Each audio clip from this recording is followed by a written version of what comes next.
คัญคือความผาสุกของเกษตรกรและก็ชุมชนการเกษตรเข้มแข็งเราได้ปรับเป้าหมายจากแผนพัฒนาการเกษตรฉบับที่ผ่านมาในช่วงแผน 12 ซึ่งจะเริ่มแต่ปี 2560 ไปจนกระทั่งถึง 2564 รวม 5 ปีเนี่ยตั้งเป้าหมายว่าจากปัจจุบันเนี่ยดัชนีความผาสุกของเกษตรกรอยู่ที่77%จะขยับเป็น85%เพิ่มอีกประมาณสัก 8% ดัชนีความผาสุกนี่เป็นเรื่องสำคัญนอกจากที่ผ่านมาเราจะมุ่งไปที่การเจริญเติบโตทางเศรษฐกิจของภาคการเกษตรนะคะที่มุ่งไปที่เป้าหมาย 3% ต่อปีเนี่ยเรามองว่าการสร้างความเจริญเติบโตเศรษฐกิจอย่างเดียวมันอาจจะไม่ใช่สิ่งที่สำคัญที่ภาคเกษตรจะต้องมีในอนาคตดัชนีความผาสุกที่เราอยากเห็นคือ 1. เกษตรกรนะคะพึ่งพาตนเองได้มีอาหารพอเพียงแล้วก็คนในชุมชนเกษตรดูแลผู้สูงอายุที่อยู่ในภาคเกษตรแล้วก็มีการจัดการทรัพยากรธรรมชาติและสิ่งแวดล้อมนะคะให้ดีขึ้นภายในชุมชน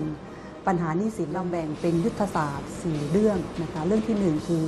เรื่องสำคัญที่สุดคือการสร้างความเข้มแข็งเกษตรกร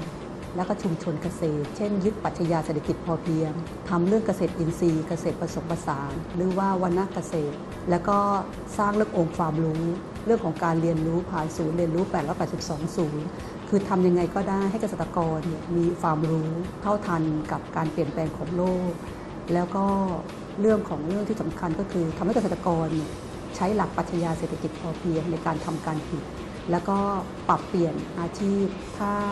ทำการผลิตเชิงเดี่ยวแล้วไม่ได้ผลก็คือยึดหลักเกษตรทฤษฎีใหม่หรือว่าวนเกษตรอินทรีย์อันนี้คือยุทธศาสตร์ที่1ยุทธศาสตร์ที่2ก็คือว่า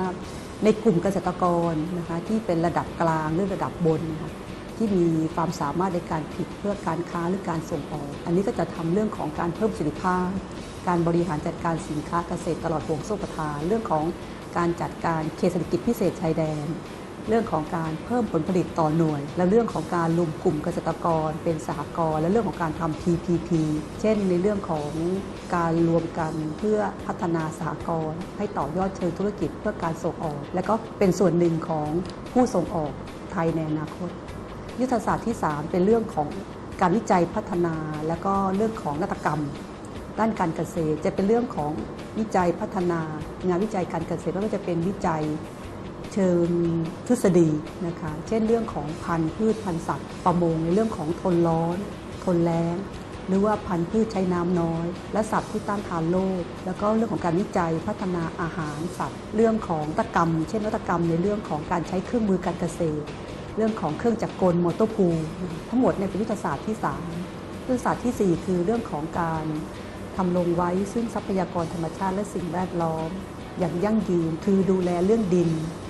ดูแลเรื่องน้ำนะคะให้อยู่กับการผลิตการเกษตรนะคะต่อไปในอนาคตโดยเฉพาะเรื่องน้ำเป็นเรื่องสำคัญเรื่องการบริหารจัดการน้ำนะคะทั้งหมดคือ4ยุทธศาสตร์4ด้าน